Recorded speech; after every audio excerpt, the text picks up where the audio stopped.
사실 실수령액보다 더 심각한 건 따로 있어요. 대기업에 다니는 사람은 10%밖에 안 되고 90%는 중소기업에 다니기 때문에 사실 소수를 제외하면 대부분 비슷한 출발점이라고 보시면 돼요. 여러분이 정말 매년 10% 이상의 연봉 상승도 가능할 수 있어요. 안녕하세요 여러분, 옌마드입니다. 오늘은 썸네일에서 보신 것처럼 중소기업에 다니면서 돈을 모으는 방법에 대해서 이야기해보려고 해요. 아마 대부분의 사람들이 대기업에 다니고 싶을 거예요. 저는 지금 사업을 하고 있지만 한 번쯤 대기업의 시스템을 경험해보고 싶다라는 생각은 해봤거든요. 대기업은 연봉이 높은 것뿐만이 아니라 직원의 성장을 위한 다양한 복지라던가 상대적으로 수준 높은 직장 동료 등등 내가 성장하는 데 있어서 조금 더 좋은 환경 설정을 하기에 유리하죠. 그런데 문제가 있어요. 다들 대기업에 가고 싶어 하지만 소수밖에 못 간다는 거. 왜일까요? 뭐 당연한 답이지만 대기업은 대한민국에 얼마 없어요. 대기업의 기준은 여러 가지가 있겠지만 자세하게 들어가면 어려우니까 크게 세 가지로 분류해볼게요. 첫째, 자산이 5천억 이상일 것. 둘째, 대한민국 GDP의 0.5% 이상일 것. 셋째, 공정거래위원회가 지정하는 상호출자 제한기업일 것. 여기서 제한기업은 대한민국에 48개밖에 없어요. 삼성, LG, 현대, SK 이런 곳이죠. 그리고 이 48개의 기업 집단에서 파생된 계열사가 약 3,000개입니다. 예를 들어 삼성의 계열사는 삼성디스플레이, 신라호텔, 제일기획 등이 있죠. 사실 이 3,000개의 계열사 중에 일반인의 인식에서 대기업이라고 불릴 수 있는 곳은 아마 500개가 안 될 거예요. 반면 중소기업은 어떤가요? 대한민국의 중소기업 수는 약 700만 개, 전체 기업 수의 99%가 넘어요. 그리고 중소기업에서 일하는 사람의 수는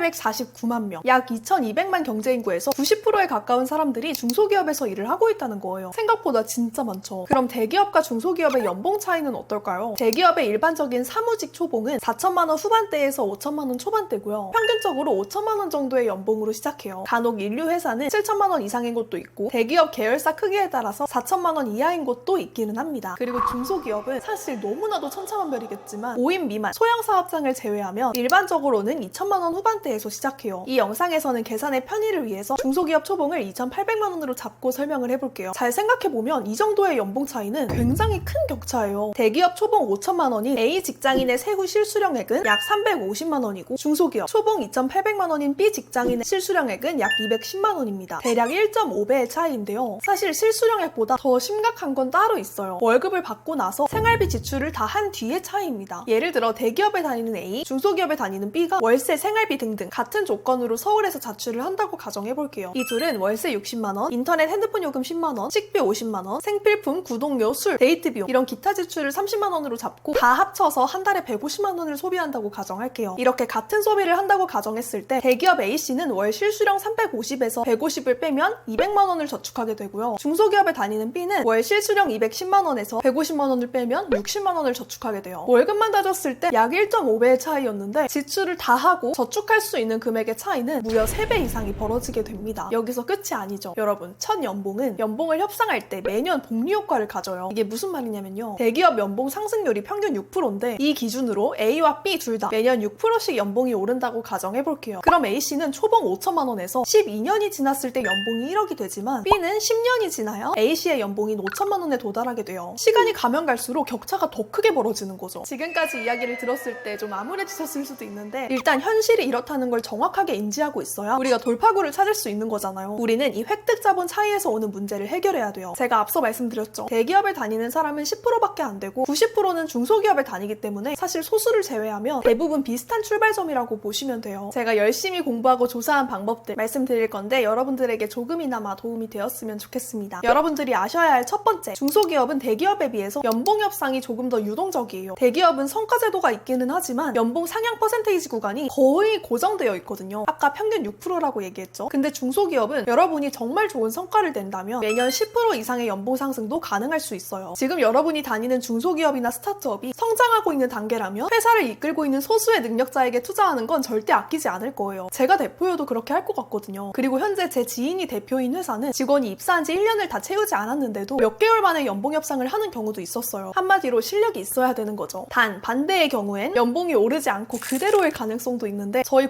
구독자분들만큼은 그런 상황이 아니었으면 좋겠네요. 열심히 하는 모습을 보이면 충분히 피해갈 수 있는 상황이지 않을까라고 생각해요. 두 번째는 이직입니다. 뻔한 소리 아니니까 끝까지 들어보세요. 중소기업에 다니면서 성과를 입증할 수 있는 포트폴리오를 차곡차곡 쌓아간 뒤에 소기업부터 중소기업, 중견기업, 대기업까지 이직을 하는 거예요. 사실 저희 부모님 세대 때까지만 해도 한번 회사에 입사하면 평생 직장으로 정착하는 사람들이 대부분이었잖아요. 저희 부모님도 지금 거의 한 30년째 대기업을 다니고 계시거든요. 근데 요즘 MZ세대들은 완전히 다른 양상을 보여요. 회사를 옮겨 다니는데 굉장히 과감합니다. 이것 때문에 MZ에 대한 약간의 논란이 있기도 하지만 저는 이걸 악용하는 사례를 제외하고 순수하게 내 실력과 포트폴리오를 키워서 이직하는 경우라고 따졌을 때 저는 나쁘다고 생각하지 않아요. 오히려 똑똑한 거죠. 내 포트폴리오를 키워서 이직하는 거의 장점은 뭐냐면요. 소기업, 중소기업, 중견기업, 대기업 이렇게 천천히 올라가는 거니까 대기업 직장인의 연봉을 한 번에 따라잡긴 어려울 거예요. 그렇지만 보통 이직을 할 때 전 회사에서 받던 연봉을 기준으로 조금 더 올려서 받게 되잖아요. 그래서 어쩌면 전 직장 대비 연봉 상승을 여러 번 누려볼 수도 있다는 거예요. 근데 확실히 알아야 될 건 내 포트폴리오와 실력을 입증할 수 있어야겠죠. 세 번째, 소비를 줄인다. 제가 앞서 말씀드린 연봉 상승과 이직을 지금 당장 실현할 수 없는 상황인 분들도 분명히 계실 거예요. 그 상황이라면 이게 좀 뻔하게 들릴 수 있지만 최대한 소비를 줄이고 저축액을 늘리는 게 최선의 방법이라고 생각해요. 근데 저는 한때 유행했던 무지출 챌린지, 거지방 이렇게 무작정 소비를 줄이는 건 그닥 추천드리고 싶지 않아요. 이런 건 잠깐은 할 수 있어도 현실적으로 오래 유지할 수 없는 방법이거든요. 소비도 효율적으로 줄이는 게 가장 중요합니다. 저는 카페 직원으로 일했을 때 월 실수령액이 190만 원이었는데 자취하기 전까지는 매달 100만 원씩 꼬박꼬박 저축을 했었거든요. 그때 제가 꼭 지켰던 세 가지를 말씀드릴게요. 첫째, 식대가 제공되지 않는다면 도시락 싸다니기. 이게 되게 귀찮을 것 같지만 생각보다 할만하거든요. 저는 어떻게 했냐면 쿠팡에 파는 1,600원짜리 냉동 김치볶음밥이 있어요. 프라이팬에 5분 볶기만 하면 되거든요. 이걸 바로 도시락통에 옮겨서 가지고 출근을 했어요. 그럼 전자레인지에 2, 3분만 돌리면 바로 먹을 수 있거든요. 기존에는 하루에 식비가 8,000원씩 나갔는데 이걸 1,600원으로 줄였으니까 하루에 6,400원을 아낀 거죠. 이걸 20일로 곱해보면 128,000원. 생각보다 되게 큰 차이예요. 둘째, 각 카테고리마다 지출 예산을 세우고 그 안에서만 쓰기. 예를 들어 여러분이 월 실수령액이 210만 원인데 한 달에 100만 원은 꼭 저축을 하고 싶어요. 그럼 예산을 110만 원으로 잡아두고 카테고리별로 분류해서 예산을 짜는 겁니다. 월세 30만 원, 식비 30만 원, 데이트 15만 원, 교통비 5만 원, 생필품 10만 원, 기타 지출 20만 원 이런 식으로요. 뱅크샐러드라는 어플에서 이렇게 각 카테고리별로 지출 예산을 계획할 수가 있거든요. 그러면 예를 들어 내가 식비에 얼마를 썼는지 그리고 예산이 얼마나 남았는지도 알려줘요. 그럼 여러분이 돈을 쓸 때마다 남은 예산을 확인하게 되니까 아 오늘 저녁은 얼마 이내로 먹어야겠다 이런 식으로 스스로 조절을 할 수 있는 거죠. 셋째, 큰 지출보다 자잘자잘한 작은 지출을 더 조심하기. 여러분 이런 경험 해본 적 있지 않으세요? 나 이번 달에는 진짜 돈을 얼마 안 쓴 것 같아. 꽤 저축할 수 있겠는데? 싶어서 통장을 들어가 보면 돈이 하나도 없는 거예요. 내 돈 다 어디 갔지? 근데 카드 내역을 잘 살펴보잖아요. 정말 자잘자잘한 몇백 원, 몇천 원짜리 지출들 있죠. 편의점에서 출출해서 젤리나 초콜릿 산 거, 걸어갈 수 있는 거리인데 귀찮아서 버스 탄 거, 혹은 뭐 웹툰 볼 때 결제한 쿠키. 제가 이런 작은 지출을 더 조심해야 된다고 말씀드리는 이유는요. 큰 지출은 여러분이 딱 금액을 봤을 때 위압감을 느끼니까 결제하기 전에 이성적으로 고민을 할 수밖에 없어요. 근데 작은 지출은요. 몇백 원, 몇천 원이니까 그냥 별 생각 없이 결제를 하게 되는 거예요. 이게 쌓이고 쌓여서 몇만 원, 몇십만 원이 되거든요. 그래서 저는 아주 작은 지출들을 통제하는 게 돈 모을 때 정말